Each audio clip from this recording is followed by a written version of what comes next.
प्रिय मंच संचालिका महोदया, आपका बहुत बहुत धन्यवाद मुझे आमंत्रित करने के लिए। यहाँ मंचासीन माननीय विधायक जी, जनप्रतिनिधिगण एवं हमारे अन्य अतिथिगण और दर्शक दीर्घा में उपस्थित हमारे पत्रकारगण और सम्मानीय शिक्षक साथियों को मेरा सादर नमस्कार है। सबसे पहले मैं अपना परिचय देना चाहूंगी। मैं वह महिला हूं जिसका अभिवादन प्रातः 10 बजे जय हिंद मिस और नमस्ते मैडम से होता है और सायं 4:05 पर बाय बाय मिस से दिन खत्म होता है। मेरी पहचान लाल स्याही है। इन सब से मैं आशा करती हूँ आप समझ भी गए होंगे कि मैं कौन हूँ। जी हाँ, मैं पेशे से ही नहीं बल्कि मन से आप ही की तरह एक शिक्षिका हूँ। उस धुरी का हिस्सा हूँ जिसका केंद्र बिंदु नन्हे बच्चे होते हैं। मैं सुषमा पटेल, शासकीय पूर्व माध्यमिक शाला सावपारा, संकुल केंद्र आरा, विकास खंड सीतापुर, आप सभी को शिक्षक दिवस की हृदय तल से शुभकामनाएं देती हूँ और उन महान शिक्षक डॉक्टर सर्वपल्ली राधाकृष्णन जी को स्मरण करती हूँ जिन्होंने छात्रों द्वारा पूछे जाने पर अपने जन्म दिवस को शिक्षक दिवस के रूप में मनाने की सलाह दी। प्रिय शिक्षक साथियों, मेरे मन में यह विचार आता है कि ऐसा क्या है हम शिक्षकों में जिसके लिए साल का एक विशेष दिन समर्पित है। तो यह जवाब मन में आता है कि शिक्षक ही तो वह अद्भुत कृति है जिसके दिमाग में टक्कर, मुंह में शक्कर, दिल में पत्थर और पैरों में चक्कर होता है। जी हाँ, शिक्षक ही वह कृति है जिसके दिमाग में टक्कर, मुंह में शक्कर, दिल पर पत्थर और पैरों में चक्कर होता है। दिमाग में टक्कर से मेरा तात्पर्य है कि शिक्षक सदैव मनोविज्ञान का प्रयोग करता है। आवश्यकता पड़ने पर एक पुरुष शिक्षक भी माता की भूमिका निभाता है और एक महिला शिक्षिका भी पिता की भूमिका निभाती है। शायद यही कारण है कि हर माता पिता अपने छोटे बच्चों को निश्चित होकर अपने पास छोड़ जाते हैं। मुंह में शक्कर से मेरा तात्पर्य है कि शिक्षक के वाणी में सदैव मर्यादित शब्दों का ही प्रयोग होता है। अक्सर हम देखते हैं कि व्यक्ति के हृदय में जो भी भावना होती है उसके वाणी में वही प्रतिरूप होता है, लेकिन शिक्षक के साथ ऐसा नहीं होता।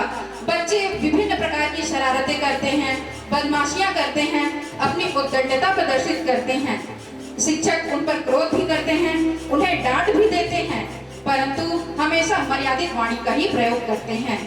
दिल में पत्थर से मेरा आशा है कि जिस तरह पत्थर कठोर होता है, सहनशील होता है, वहनशील होता है, उसी प्रकार शिक्षक भी सहनशीलता और वहनशीलता लिए हुए होता है। आज शिक्षक का कार्य केवल पढ़ाना नहीं रह गया है, उसे विभिन्न प्रकार के कार्य करने पड़ते हैं। उसे ऑनलाइन कार्य करना है, जानकारी भी देना है, प्रशिक्षण भी लेना है और विभिन्न प्रकार के आदेशों का पालन भी करना है। इन सभी प्रकार के दायित्वों का निर्वहन करते हुए वह हमेशा अपने कर्तव्य पथ पर बना रहता है। पैरों में चक्कर का गुण शिक्षक के सदैव तैयार रहने के गुण को बताता है। आप सभी अवगत हैं कि जैसे ही आदेश मिलता है शिक्षक पेटी उठाता है और चल पड़ता है लोकतंत्र स्थापित करने। उसे जैसे ही आदेश मिलता है शिक्षक रजिस्टर उठाता है और चल पड़ता है सर्वे करने। एक शिक्षक सदैव अपने विद्यार्थियों के लिए, अपने विद्यालय के लिए, अपने समुदाय देश के लिए अपने पैरों में चक्कर बांधे होता है। शायद यही कारण है कि समाज का हर वर्ग, शासन का हर विभाग शिक्षक की तरफ आशा भरे नजरों से देखता है।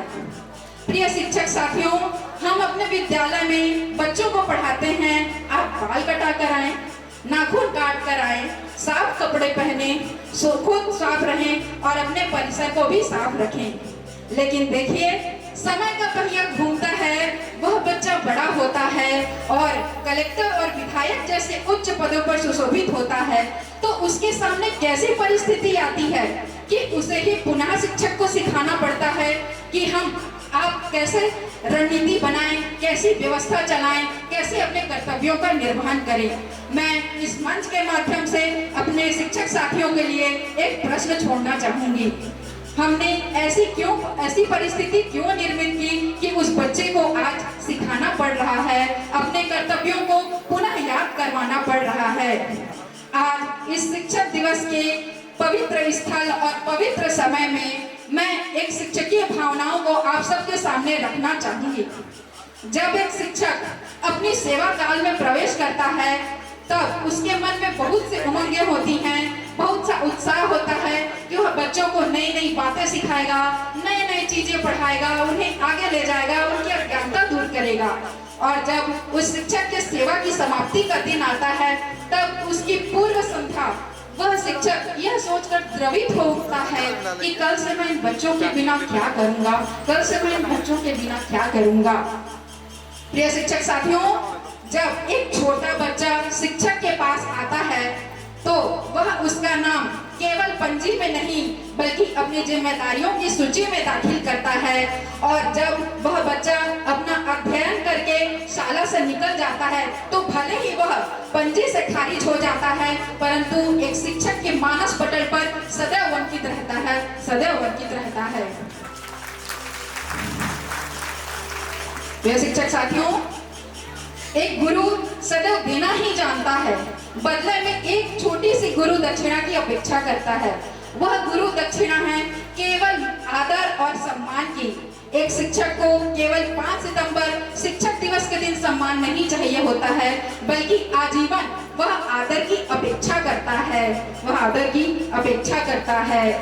अंत में इस मंच के माध्यम से मैं सभी शिक्षक साथियों से आह्वान करती हूँ कि चलिए संकल्प लेते हैं, अपने मूल स्वरूप को फिर से जिंदा करते हैं और उस सफर पर निकल पड़ते हैं जिसका अंतिम लक्ष्य शिक्षक की महानता को पुनः स्थापित करना है। और शिक्षक साथियों, चलिए बच्चों की अंतरात्मा से पुनः जुड़ते हैं और एक शिक्षक से गुरु बनते हैं, एक शिक्षक से गुरु बनते हैं। आप सभी का बहुत बहुत धन्यवाद। जय हिंद, जय छत्तीसगढ़, जय